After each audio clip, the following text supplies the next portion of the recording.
Former employees of Parlor Pizza say they were forced to work overtime without pay under toxic working conditions, and that people of color were seated in the back of the restaurant in the so-called rejection section. The restaurant, with 3 Chicago locations, is now under city investigation after Block Club Chicago reported on the allegations from former workers. Joining us to talk more about this is Block Club Chicago reporter Quinn Myers, who's been following this story since he first helped break news about the allegations. We did reach out to Parlor Pizza for a response, which we will hear in just a bit. Quinn Myers, good to see you. Welcome back. So 2 agencies are looking into these allegations. Which ones, and what can you tell us about their investigation so far? Sure. So they just, launched this investigation.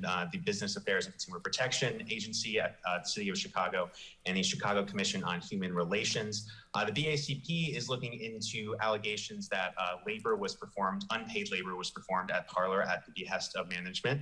And the Commission on Human Relations is looking into what you refer to as the rejection section, the alleged rejection section that allegedly customers of color were sat in specific locations at Parlor's restaurants, specifically at the River North location. So those 2 agencies are encouraging people to reach out, former Parlor and current Parlor employees, as well as customers who believes that they possibly were discriminated against at these restaurants. And that's kind of all we know about the investigation so far.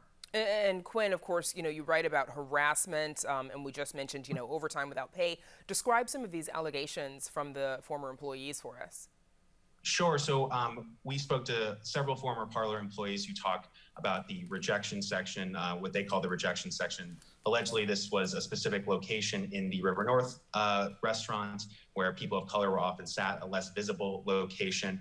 We also heard about sexual harassment. We heard about a kind of alleged culture of retaliation, where if specifically female servers didn't look a certain way or weren't up to standards, they could not be scheduled the next week, or could be scheduled, but only in certain sections of the restaurant that weren't as profitable.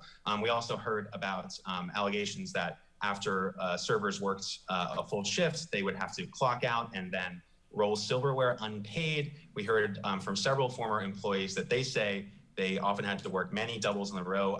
Several people said as many as 11 doubles in a row. And again, as I should mention, Parlor has denied all of these allegations and said that they are not true. Okay, now speaking of Parlor, we were able to speak with their new Chief Diversity Officer, former WVON morning radio host Mays Jackson. Here's what he had to say.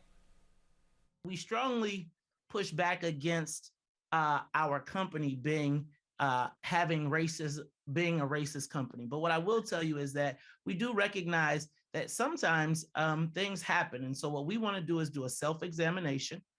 We want to check, make sure that our policies, processes, and procedures are in place to ensure that nothing like this, if it ever was to happen, doesn't happen again.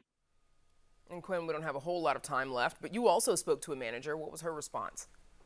Sure. We spoke to Tanya Yalda. She is the general manager at Wicker Park, and she basically said what Mays is saying there, that there's no truth to these allegations, and that she, as a woman of color, would not have tolerated that. And she also said there was one other allegation I didn't mention where former servers said that management often kept COVID cases hush-hush, quote, hush-hush, that if someone tested positive for COVID on staff, that they would have to find out from their fellow staff members, that they didn't hear from management. Parlor had pushed back on that, and Tanya Yalda, the manager, said that that also wasn't true, that they notified staff members if they had indeed been exposed to COVID. And of course, it remains to be seen what comes of the investigations that these city agencies are conducting right now. Quinn Myers at Block Club Chicago, thank you so much for joining us. Thanks so much, Brandis.